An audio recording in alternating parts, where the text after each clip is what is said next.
Olá, tudo bem, alunos e alunas? Meu nome é Vanessa André de Paiva, sou professora de Processo Civil. Hoje a gente vai estudar sobre o Ministério Público e a Advocacia Pública. Então a gente está entre o artigo 176 e o artigo 184 do Código de Processo Civil, ok? Então vamos lá, pessoal.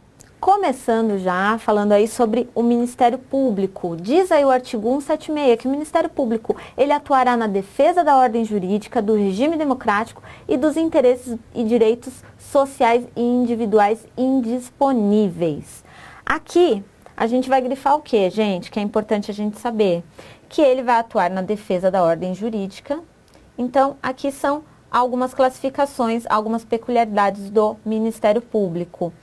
Do regime democrático e dos interesses e direitos sociais individuais indisponíveis. Então, sempre que a gente vê aí uma lide que versa aí sobre interesse, por exemplo, de incapaz, a gente vê que tem o Ministério Público, por exemplo, ou quando a gente estiver numa lide diante de um interesse de um direito indisponível, a gente vê que tem a participação aí, a fiscalização desse órgão que é tão importante para a justiça brasileira, certo? Vamos continuar aqui, gente? Por quê? Porque o artigo 177 diz que o MP, ele exerce o direito de ação em conformidade com as suas atribuições constitucionais. E aí a gente teria que estar entrando na questão constitucional. Mas aqui, como a gente está falando da parte processual, a gente vai ver mais ou menos coisas sobre prazo, né, sobre como que o MP ele vai estar agindo aí nessas relações interpessoais, quando que há a intervenção do Ministério Público, ok? Então, gente, vamos lá. O artigo 178 traz o que pra gente? Um prazo que ele vai ser intimado para intervir 30 dias. Então, o MP ele vai ser intimado para intervir em 30 dias como fiscal da ordem jurídica nas hipóteses previstas em lei ou na Constituição Federal e nos processos que envolvam interesse público ou social, e aí a gente vai grifar, interesse de incapaz, litígios coletivos pela posse de terra rural ou urbana. São os momentos aí em que a gente tem a intervenção do MP, ok? Então, esse prazo aqui a gente também vai grifar. Sempre que houver esses tipos de litígio, então interesse público ou social, interesse de incapaz, litígios coletivos pela posse de terra rural ou urbana, a gente vai ver que haverá a participação do Ministério Público, ok? Como fiscal da ordem jurídica, certo? Como fiscal da ordem jurídica.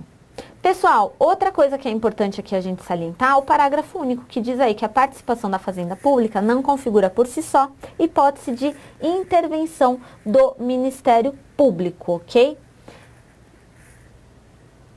Ele pode, então, ser intimado e não necessariamente estar intervindo aí, ok? Vamos, pessoal, passar a estudar o artigo 179. O que traz aí pra gente o artigo 179? Nos casos de intervenção como fiscal da ordem jurídica, o Ministério Público, e aí a gente tem o inciso 1, terá vista dos autos depois das partes, sendo intimado de todos os atos do processo. Ó, quando que ele vai ter vista dos autos, gente? Depois das partes. E ele tem que ser intimado de todos os atos do processo. Poderá produzir provas, requerer as medidas processuais pertinentes e recorrer. Então, o MP aqui, ele está como parte de um processo, ele fica como parte de um processo. Então, ele vai, após as partes, ele vai requerer vista, ele terá vista dos autos e de todos os procedimentos, todos os atos que ocorrerem ali no processo, ele terá essa intimação, ele terá ciência, ele será intimado para colaborar e para até aprovar todos os atos que ocorrerem no processo, ok? Ele ainda vai poder requerer a produção de provas, requerer as medidas processuais pertinentes e ele também pode recorrer das decisões judiciais, ok?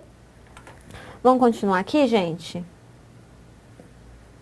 Porque o artigo 180, ele traz aí pra gente o seguinte, que o Ministério Público, ele vai gozar de prazo em dobro para manifestar-se nos autos, que terá início a partir da sua intimação pessoal, nos termos do artigo 183, parágrafo 1º, que a gente ainda não viu, mas que traz aí justamente quando a gente fala da advocacia pública, ok, gente? Prazo em dobro. Então, intervindo como fiscal da lei ou como parte, o MP, ele vai ter aí direito para prazo em dobro, ok?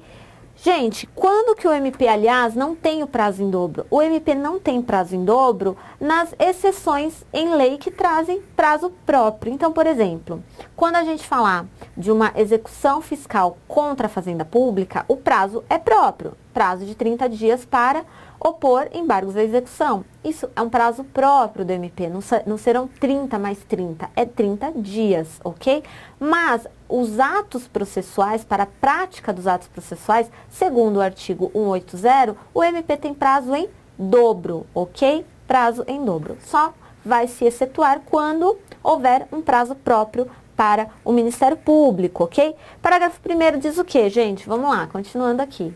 Fim do prazo para manifestação do Ministério Público, sem oferecimento de parecer, o juiz requisitará os autos e dará andamento ao processo. Então, se o Ministério Público passou esse prazo e ele não ofereceu nenhum parecer, ele não emitiu nenhum parecer a respeito daquele ato em si, o juiz, então, ele vai dar andamento ao processo. E o parágrafo 2º diz o quê, gente? Não se aplica o benefício da contagem em dobro quando a lei estabelecer de forma expressa prazo próprio para o Ministério Público, e é aquilo que eu tinha acabado de falar para vocês, ok? Ainda, gente, o artigo 181 traz o que pra gente? Traz sobre a responsabilidade, né, do Ministério Público. Então, traz aí pra gente que o membro do Ministério Público, então aqui ele está individualizando, né, esse órgão, então aquele procurador, aquele promotor, quer dizer, esse membro do MP, ele será civil e regressivamente responsável quando agir com dolo ou fraude no exercício das suas funções. Então, ele será responsabilizado pessoalmente, ok? A gente sabe que aqui não tem a figura da culpa, certo? Porque a culpa não está aqui como responsabilidade civil. Mas se ele agiu com dolo ou com fraude no exercício das suas funções, ele será responsabilizado civil e regressivamente, ok?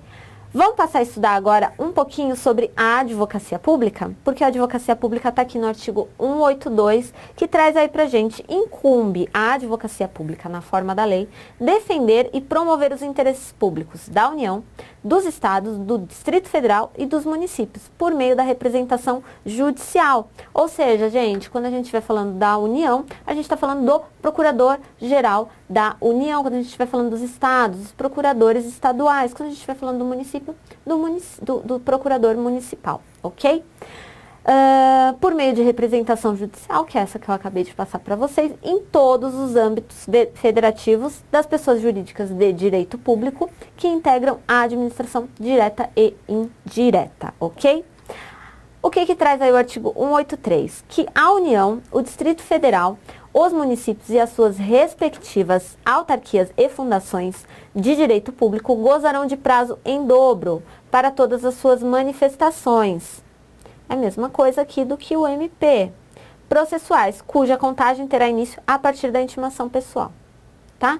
Aí começa a contar esse prazo em dobro. E como que é feita essa intimação pessoal? Então, o parágrafo 1º diz que a intimação pessoal far-se-á por carga, remessa ou meio eletrônico. Nós sabemos aí que todos os órgãos têm a obrigação de manter aí um cadastro junto ao tribunal, e esse é o meio eletrônico para ser feita essa intimação, ok?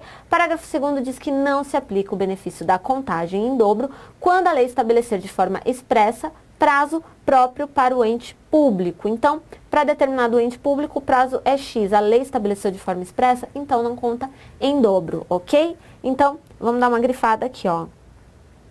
Não se aplica o benefício da contagem em dobro quando a lei estabelecer de forma expressa prazo próprio para o ente público, ok? E vamos continuar aqui, porque, para terminar, diz aí que o artigo 184, que o membro da advocacia pública será civil e regressivamente responsável quando agir com dolo ou fraude no exercício das suas funções. Então, agindo com dolo ou fraude, podem os advogados públicos serem responsabilizados pessoalmente pelos seus atos. E ainda, gente, o que vai acontecer?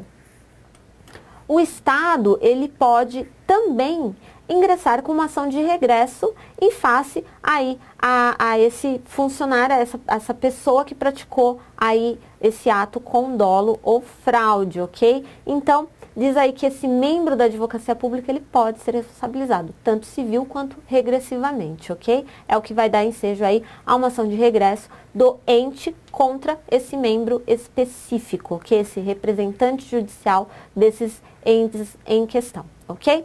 Bom, pessoal, o que eu tinha para falar com vocês sobre Ministério Público e Advocacia Pública foi isso. É um trecho pequeno aí do Código de Processo Civil, vale a pena a leitura, grifar o que acha mais importante. Aqui a gente tenta fazer para vocês de uma forma bem mais didática, mais simples, né? Para se entender. Eu espero ter agregado aí valor aos estudos de vocês. Bons estudos e até a próxima.